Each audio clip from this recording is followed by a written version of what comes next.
అని చెప్పు మరి మాకు కేంద్ర సహకారం అవసరం లేదు, మేము ఇస్తామని చెప్పండి. మరి ఎందుకు వస్తలేరు? అవ్వ కావాలి పోవాలి, కానీ మోడీ గారి పేరు వద్దు.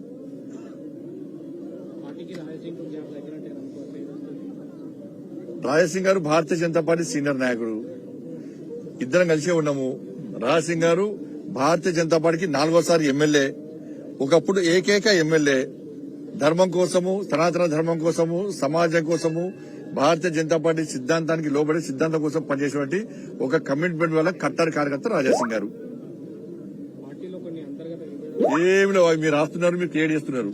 అనవసరంగా ఫోన్ చేస్తారు, ఫోన్ చేసి మేము చెప్పేదోటి మీరు రాసేది కూడా వస్తున్నారు. ధన్యవాదాలు.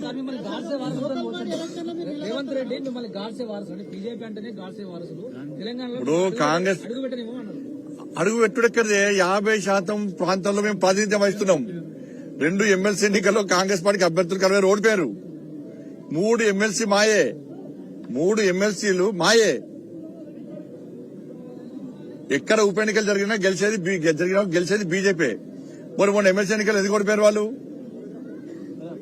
ఇలా హైదరాబాద్ లోకల్ బాడీ ఎలక్షన్స్ లో వాళ్ళ క్యాండిడేట్ ఎందుకు లేరు? ఎంఎం పార్టీకి ఎందుకు సపోర్ట్ చేస్తున్నారు? వాళ్ళ క్యాండిడేట్ లేరు అంటే హైదరాబాద్ ను ఎంఐఎం పార్టీకి అప్పచెప్దామని కాంగ్రెస్ పార్టీ, బీఆర్ఎస్ పార్టీ చూస్తున్నది.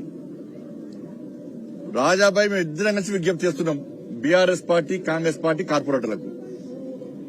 మీ గుండె మీద చేసుకుని ఒక్కసారి ఆలోచించారు. మీ కుటుంబ సభ్యులతో మధ్యాహ్నం సాయంత్రం భోజనం చేసేటప్పుడు, పూజ చేసేటప్పుడు, సాయంత్రం టీవీ చూసేటప్పుడు మీ కుటుంబ సభ్యులు అడగండి, ఎంఐఎం పార్టీకి ఓటు వేయమంటారా అని మీ కుటుంబ సభ్యులు అడగండి.